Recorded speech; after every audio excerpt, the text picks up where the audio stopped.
First, I've got to try to see if this thing will reach me. And I'm going to get rid of this because some of these things are very distracting. Aloysius gave the introduction, so I won't repeat them all. But I would like to thank Father Eric and LST for the invitation. It's the first time I've ever had a chance to be at a graduation to speak.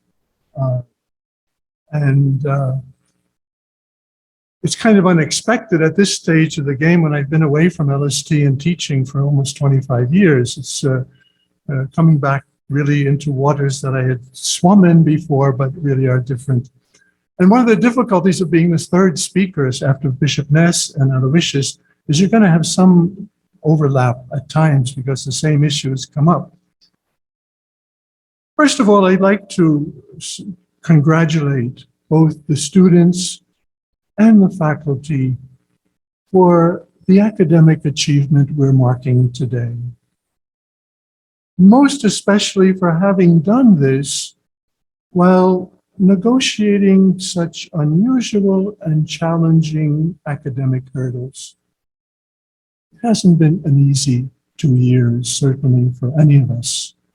And for you, with online and hybrid learning variations, really a trial. Certainly great kudos go to the professors and the school administration for adapting their presentations to online platforms. I'm happy I was here 25 years ago, so I was spared all of this. I feel like a dinosaur with an ancient way of teaching that they don't do anymore. But I also have real admiration and empathy for you students who have had to endure long hours looking at a screen, suffering isolation, deprived of the peer companionship that normally goes on, being asked to adapt to a new way of getting theological formation. Your patience, your resilience, and your perseverance have to be acknowledged with much praise. Which leads me to some reflections as to what lies ahead. Because I guess commencement talks are supposed to include a look to the future and what qualities are needed to face it. The first consideration stems from the kind of experience you've been dealing with during this pandemic. It's upset many, many apple carts or mango carts, whichever you want to have, and called for radical rethinking of approaches and attitudes. That you've handled this with success, at least with respect to addressing the demands LST has posed to you in these trying times, but that you've handled this is a good omen for constructively dealing with the kind of situations that will likely be more and more part of what we used to call routine. Climate change, political instability like we're getting in Ukraine, polarization of societies, the rampant proliferation of fake news and media influencing on people. We could go on and on. I wish I had a longer list than I do. But what seems clear is that you're going to need a good measure of the resilience, adaptability, and perseverance that you've shown already in COVID. And rather than merely complaining or lamenting or feeling sorry for yourself, what will be called for is a readiness to roll up your sleeves and face the unexpected, even the undesirable.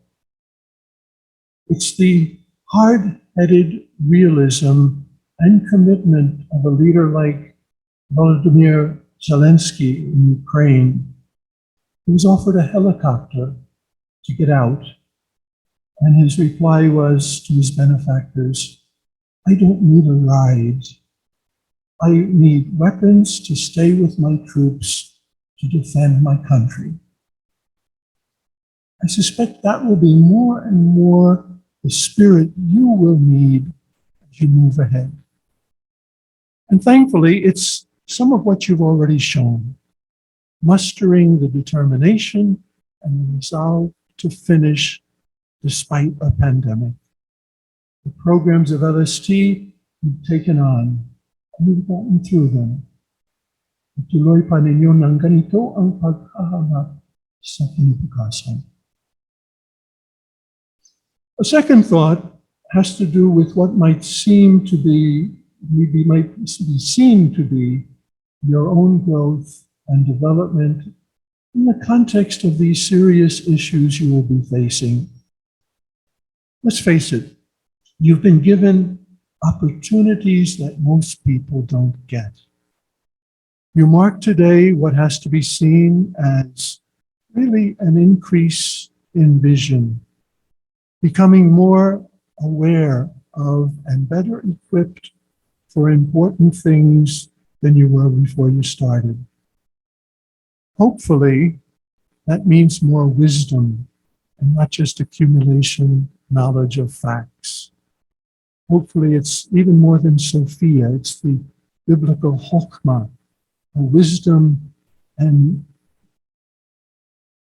awareness that implies grace and gift from the way the Lord sees things. Seeing more widely and deeply is going to be much in demand in a world suffused with fake and polarizing disinformation. On Palm Sunday, the Inquirer ran an article dubbed "Sins of the Times. Church Concern Grows Over Fake News." And various Filipino theologians and clergy were cited in their denunciation of the moral depravity involved in subverting the truth and deceiving people to believe lies. On the 5th of May, just after the World Press Freedom Day, the Star had an editorial entitled "Information Chaos." It noted that the Philippines, in a list of 180 countries, had dropped from 138 to 147. And in Southeast Asia, which is no bastion of press freedom, we were ahead only of Vietnam and Myanmar. They quoted Reporters Without Borders, who lamented the disastrous effects of news and information chaos, the effects of a globalized and unregulated online information space that encourages fake news and propaganda. And their record showed a twofold increase in polarization, amplified by information chaos that fuels divisions between and within countries. And the Star went on to state that the depth of the problem is evident in the ongoing campaign that will be remembered for the pervasiveness of fake news, trolling, and lies to promote candidacies, and the inability of about half of the population, according to a study, to recognize what fake news as it is. It's little wonder why Professor Randy David, in a very perceptive op-ed piece on the 1st of May in the Inquirer, said why Filipinos vote the way they do. He said, willful blindness to issues and to visions of a better society is what makes our politics so hopelessly myopic and personal. And he ends the article by concluding, the point is elections are less about public opinion than they are about hidden feelings and latent dispositions that cannot be easily formulated in a coherent way or countered by appeal to facts. In short, this is the kind of a context in which you will be engaged. It's one that is in dire need of perspective, a wider vision, or analogously, what Pope Francis called spiritual sensitivity.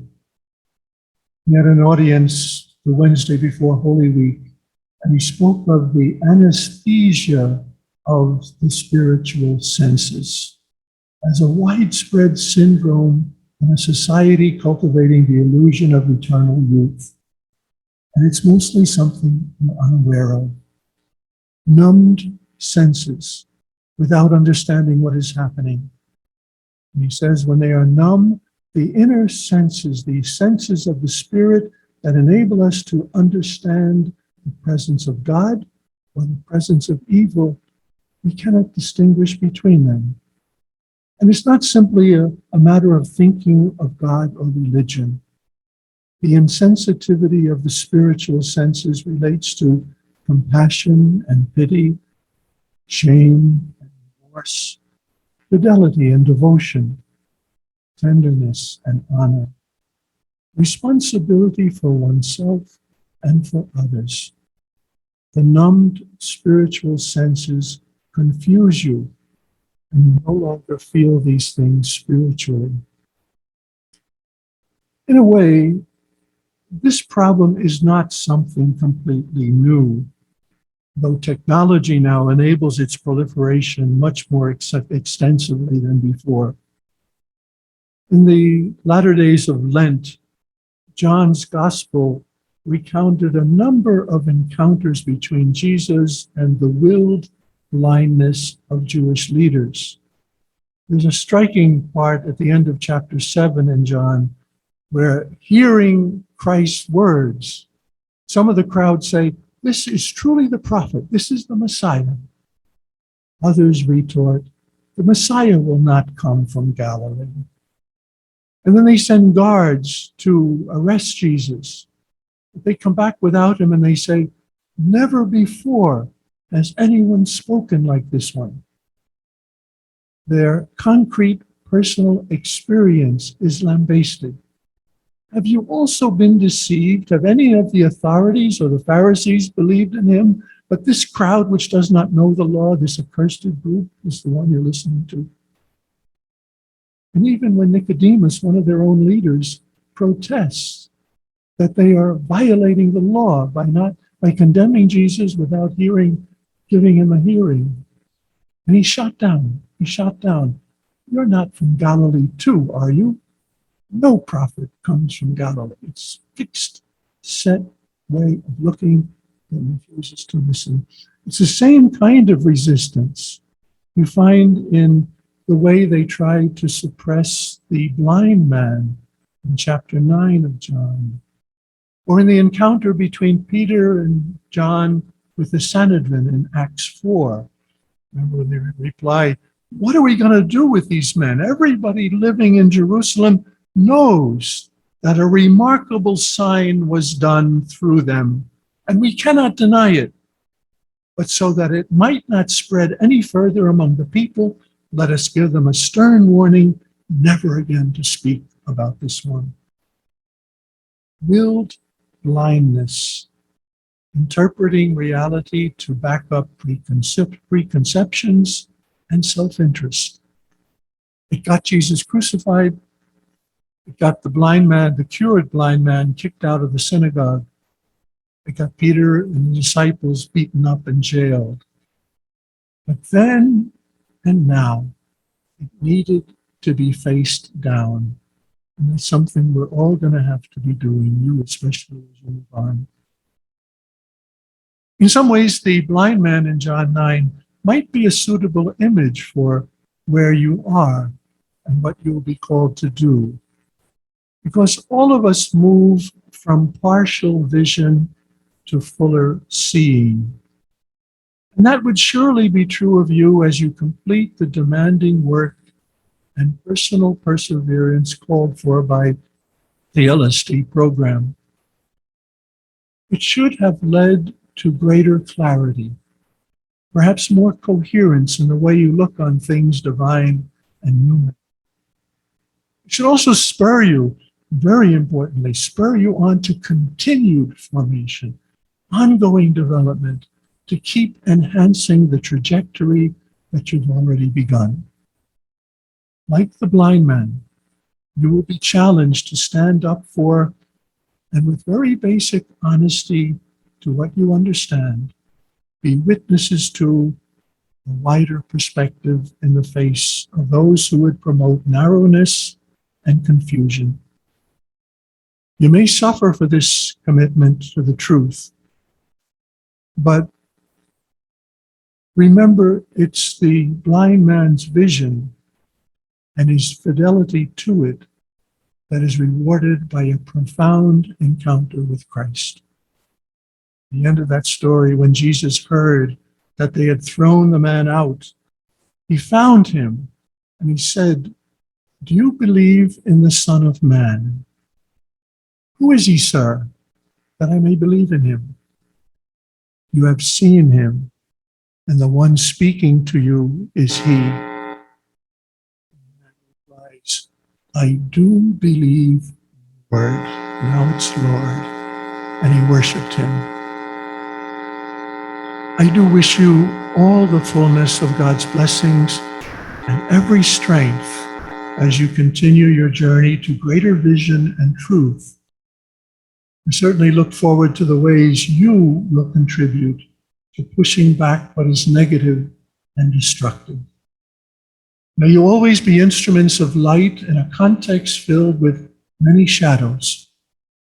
And may your service be marked by much gratitude for what you have received, along with a real joy in being privileged to share in the Lord's own mission of scattering darkness. If I may go back to John, this time chapter 3, whoever lives the truth comes to the light, so that his or her works may be clearly seen as done in God. Graduates of LST, go forth and let your faith, your lives, and your works always be done in God. Thank you.